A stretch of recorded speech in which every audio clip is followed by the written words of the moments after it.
Good morning, dear friends. Today we see Jesus is telling the parable of the landowner who plants a vineyard and he entrusts that vineyard to his tenants. And when we see that there is a season for bearing fruit in the vineyard, the landowner sends his servants to collect the fruit.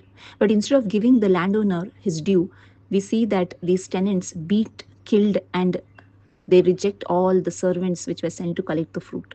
Finally, the landowner sends his son, thinking that these tenants would respect his son, but we see that they murdered him as well. And Jesus concludes in this parable that the landowner would finally take the vineyard from them and give it to others who would be faithful. And today, this parable is a powerful message about God's patience, about our responsibility, and about the consequences of rejecting Him. The landowner represents God, and the vineyard symbolizes his kingdom. Just as the landowner provided everything for the vineyard to survive, God has also given us everything we need: His word, His spirit, His grace, and everything that is required for us to live, for our spiritual growth. God has provided everything, and He has called us to be faithful stewards of His blessings. But today, are we using what God has given us for His glory? Do we honor Him with all that we have? And the tenants in the parable, they refuse to acknowledge the authority of the landowner. But we are all called to recognize that everything that we have belongs to God. Maybe material, spiritual blessings, whatever we have, everything belongs to God. It is God is our provider.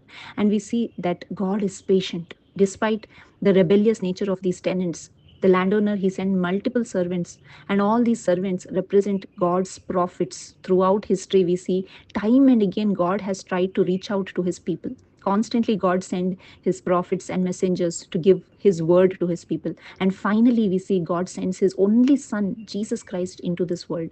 And He was also crucified. They crucified Him, they rejected Him. But God is great because He is a very patient God, and He doesn't limit anything. He waits for us constantly. He waits that His people will turn away from sin, that they will leave their rebellious, hard-hearted nature, and they will listen to Him. And we see that Jesus warned that the kingdom would be taken from those who rejected Him, and it will be given to those who bear its fruit.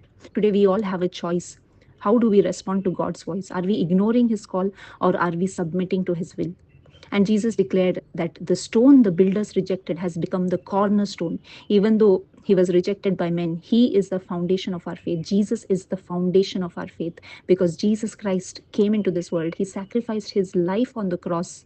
And from there, we need to understand that His blood is shed for the forgiveness of sins. And all those who believe in Him will not perish but have eternal life. And we see Jesus alone is the foundation of our faith.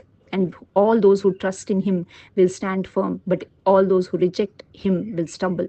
Today we must ask our own selves, is Jesus the cornerstone of our life? Do we build our life on Him? Are we receiving the light that comes from Jesus? Or are we only building our lives on our own understanding? Because only when Christ is the foundation, we can truly bear fruit for God's kingdom. And today we see in this parable that the religious leaders understood that Jesus was speaking about them, but instead of repenting, they wanted to kill Him because their pride blinded them from receiving the truth. Today, let us not be like these wicked tenants. Let us turn away from all our rebellious nature. God desires that we all bear fruit, that we have lives filled with faith, with love, with obedience. He calls us to humility and repentance. May we all turn away from that self-centeredness, and may we become Christ-centered. May we embrace Christ as our foundation and live faithfully, bearing the fruit that glorifies God.